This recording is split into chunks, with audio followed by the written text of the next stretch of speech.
Thank you, Rita. Good evening and welcome to Look North. Our top story tonight. Emotions run high on both sides of the debate as Parliament votes in favour of a Yorkshire MP's bill to allow assisted dying.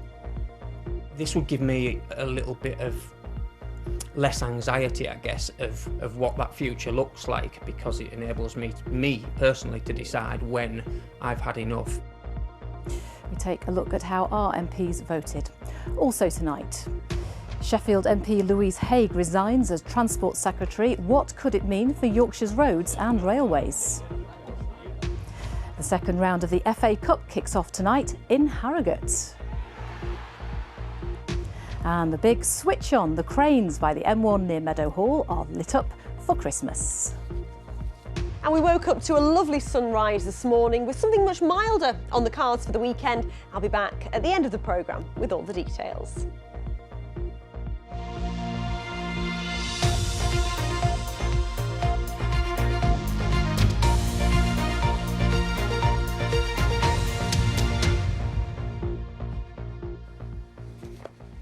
Good evening and welcome to Friday's Look North.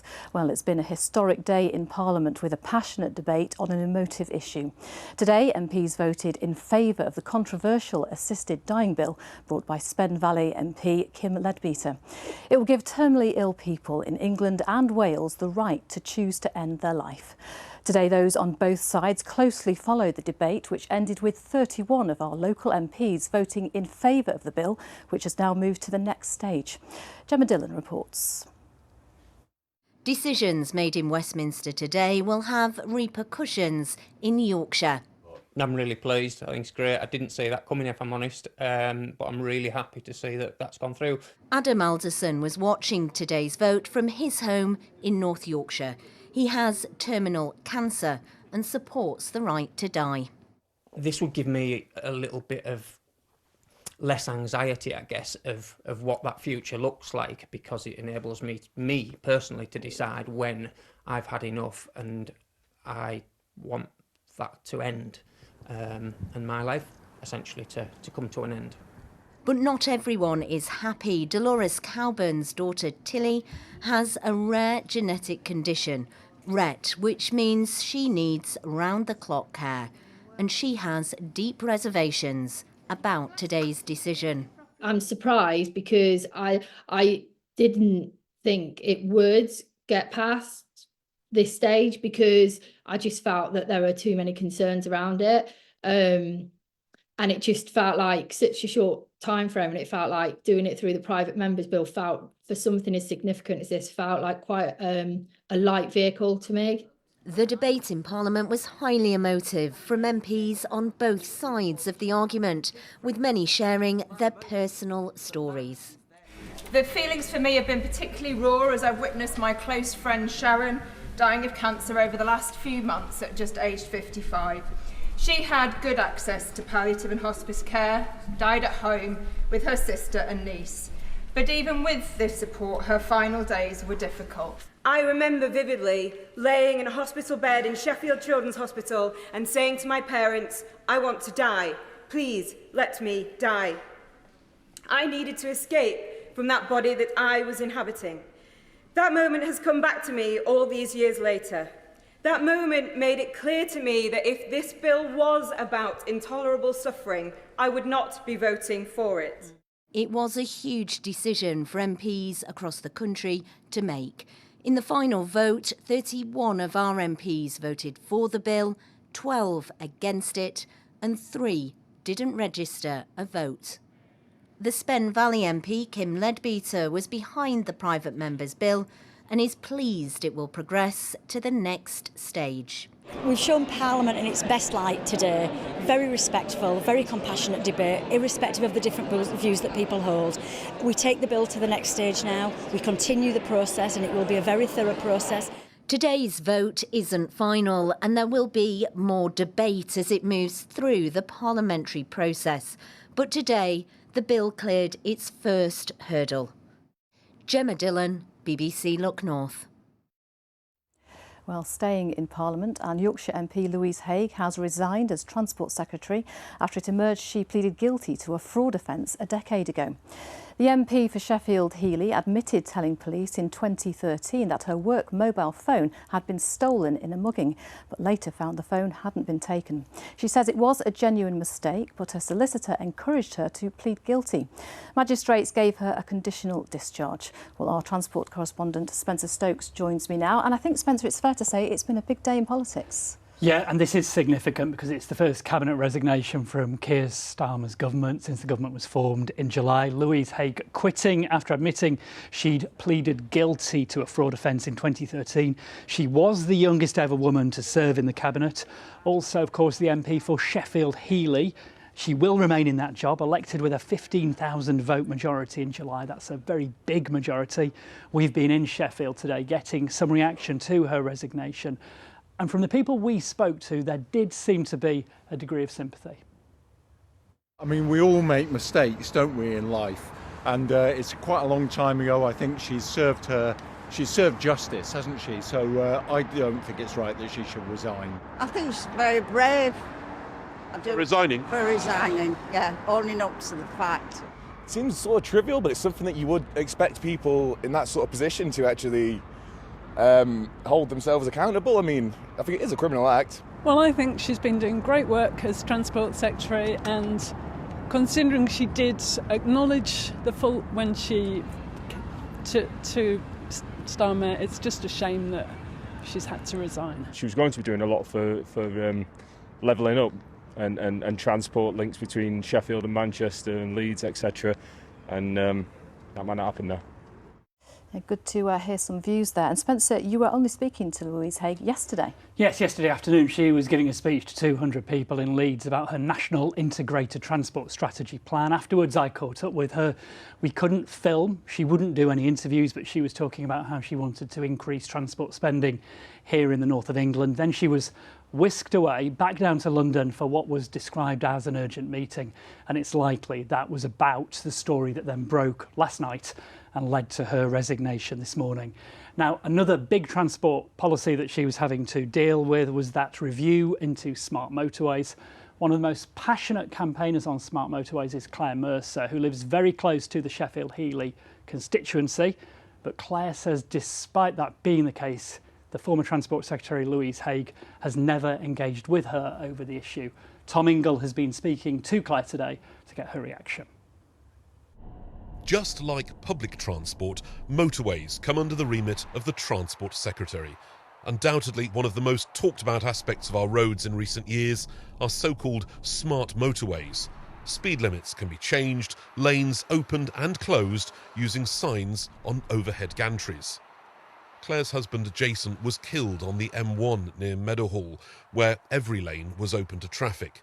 In the last 5 years, she's campaigned for smart motorways to be abandoned altogether and an emergency hard shoulder to be permanently reinstated. In 5 years, we've had 5 Prime Ministers and 4 Transport Secretaries. There is just no consistency. How can any policy get decent consideration when we're averaging that turnover? Claire took her campaign to the Labour Party conference this year.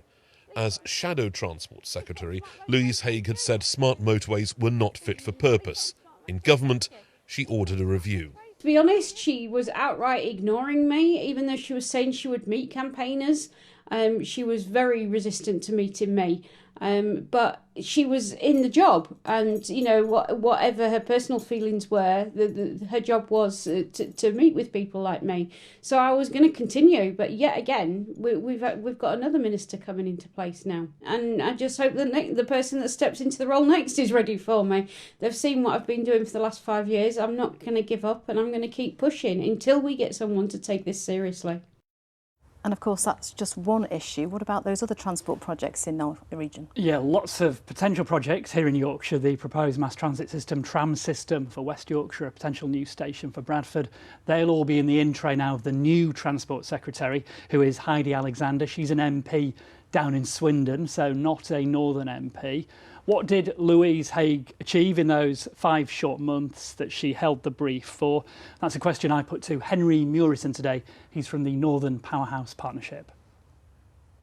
Louise will, I'm sure, remain a good friend to many of us. Certainly the fact that she was able to deal with industrial action on the railway, the fact that she's made so much progress with Great British Railways, which isn't just about nationalising the industry, but in the end will be about bringing together track and train, fixing some of the huge inconsistencies and waste that comes from such a disorganised and disconnected institutional setup for that particular part of our transport system. So I think Louise has a huge legacy, despite only having been in office for a few months. And the BBC has approached Louise Haigh for comment today. She hasn't spoken today. In her resignation letter last night, she did say, "I'm sorry to leave under these circumstances, but I take pride in what we have done and I will continue to fight every day for the people of Sheffield Heeley to ensure that the rest of our programme is delivered in full." Spencer, thank you for bringing us up to date. OK, you're watching Friday's Look North. Still to come on tonight's programme. Christmas is coming to the Leeds Playhouse with Mr Snow, their latest production featuring British Sign Language.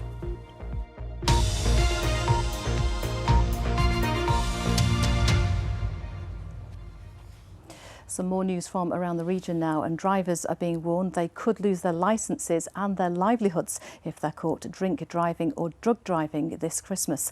Last year, North Yorkshire Police saw a 6.9% rise in positive roadside tests over the festive season, with almost 19% of those tested being over the limit for drink or drug driving. The force says it will increase the number of proactive patrols this December to try and tackle the issue. Just to warn you, this report from Phil Bodmer contains some flashing images. Nightfall in North Yorkshire. As the party season approaches, police are proactively patrolling the county's vast road network.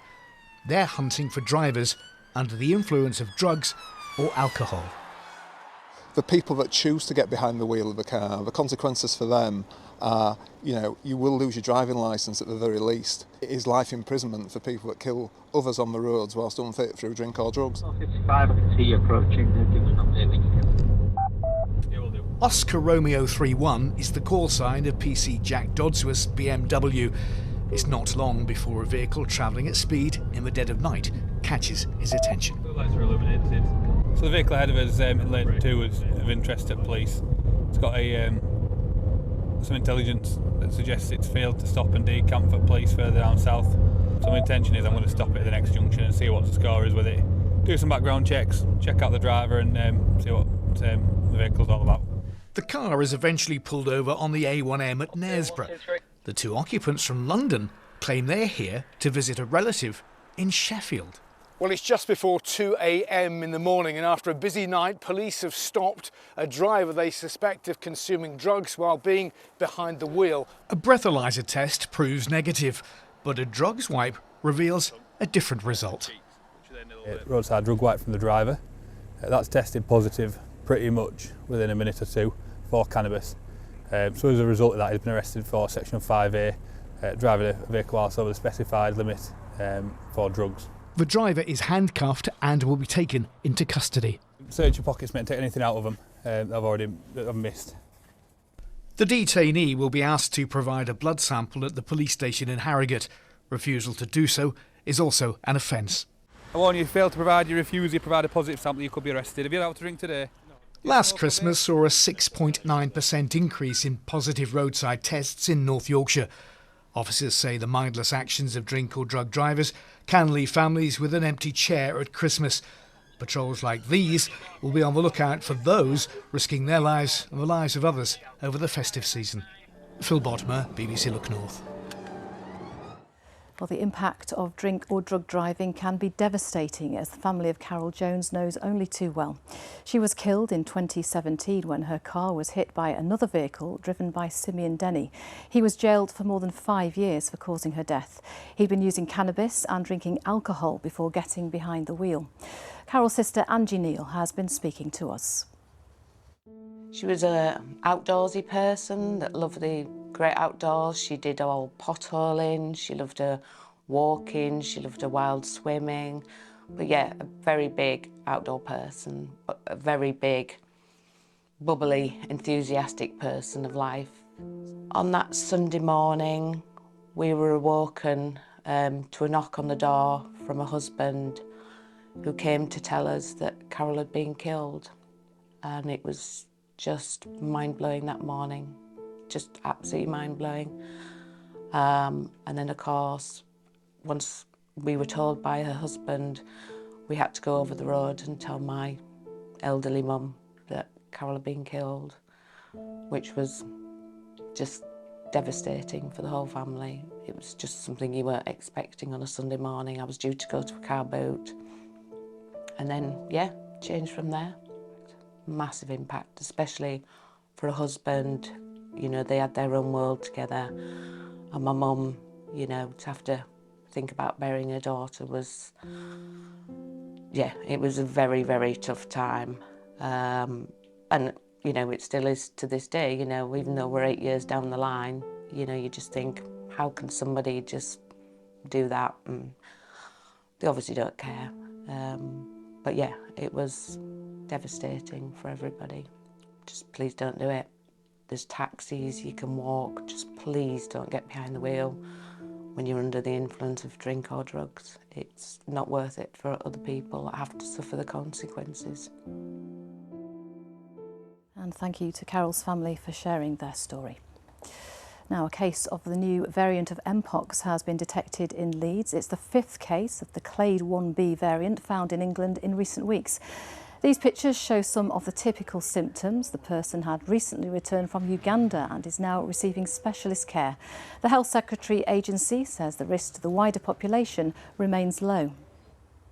There continues to be disruption on the M62 motorway in West Yorkshire today after a lorry carrying sawdust caught fire this morning. Traffic was stopped on the eastbound carriageway between junction 22 for Saddleworth and junction 23 for Huddersfield at about 10:30. The lorry driver escaped unhurt. The fire spread to the motorway embankment, with the road still closed eastbound from junction 20 to junction 24. Some dramatic pictures there. Now let's have some sport, and this weekend's FA Cup second round kicks off tonight on our doorstep. Harrogate Town are in the spotlight at long last. Their second round tie at home to Gainsborough is live on BBC Two straight after we finish at 7 o'clock. But our man Paul Ogden, as usual, has found his way in there already. Amanda, I'm going to talk to you about the football in a minute as usual, but I've already decided what I want for Christmas from you. Other sizes are available for those young uns in your household and others, but this is the kind of merchandise that is available tonight here at the wonderful Harrogate Town Weatherby Road Stadium ahead of kick-off tonight in the FA Cup second round against Gainsborough Trinity in yet another wonderfully intimate FA Cup environment. You can see how close we are to the pitch.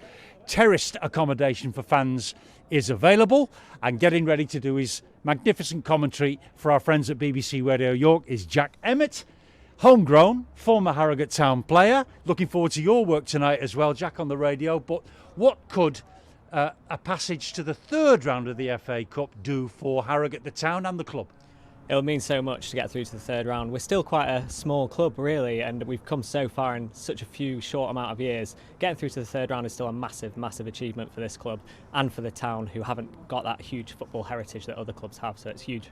You used to play in front of, with respect, 400 or 500 fans here. They're disappointed if they don't get 3,000 now. They're making progress. Huge progress, yeah. It's a completely different club now. It's almost unrecognisable from when I started about 10-15 years ago.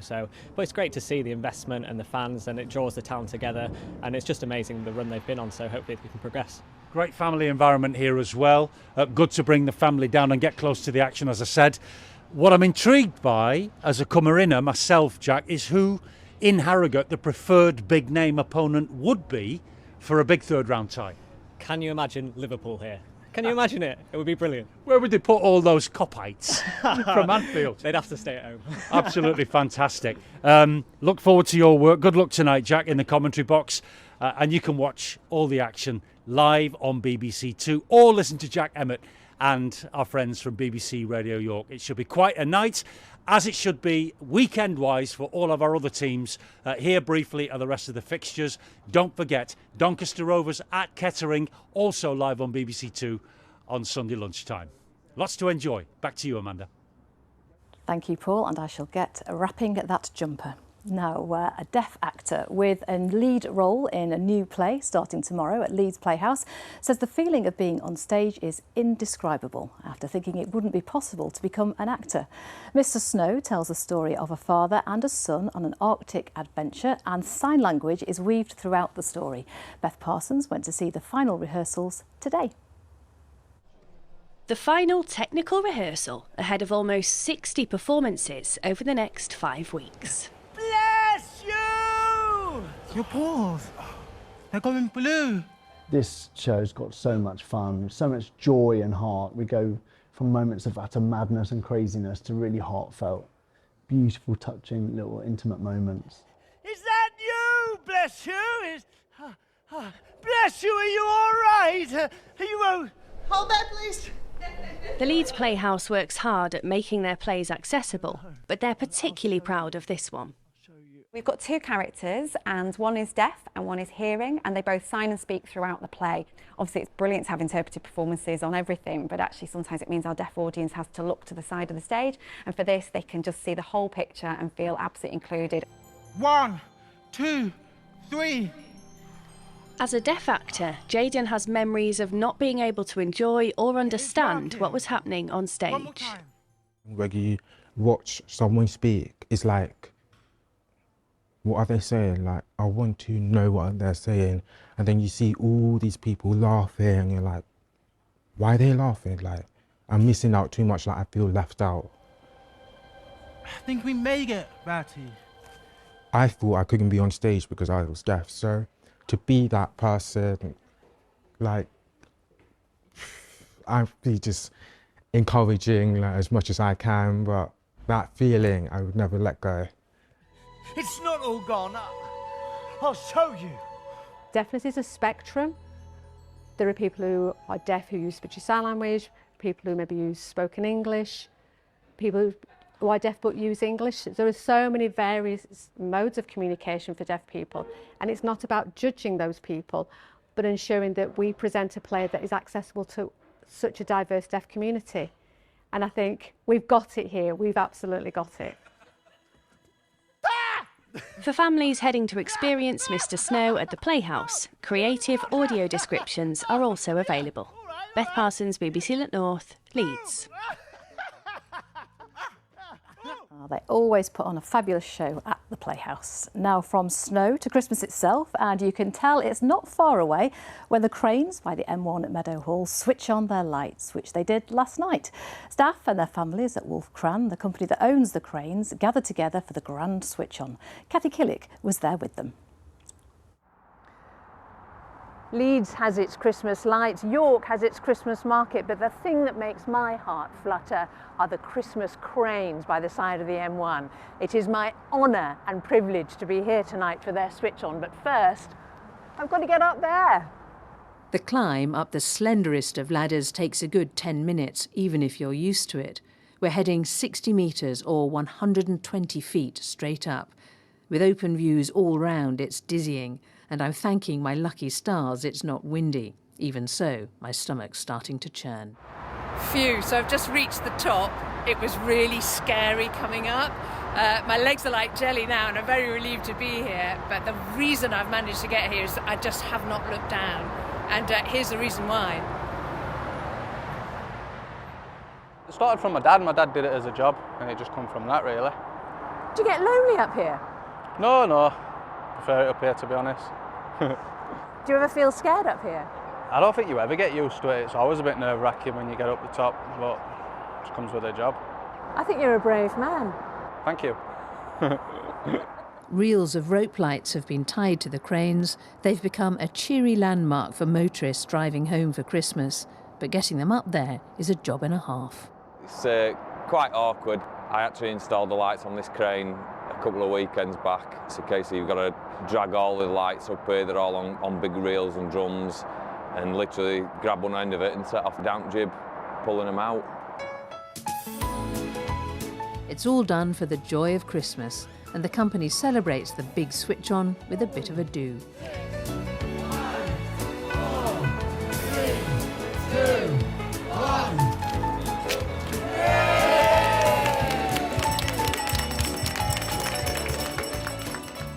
The public, the people, the local community expect it now. We get complaints if we don't switch them on, so it really is part of the fabric of Wolfcran, really. It means Christmas. You know, it's Christmas time when the lights are on, when you've drove home, done your Christmas shopping at Meadowhall. It makes you go, oh, look at the lights.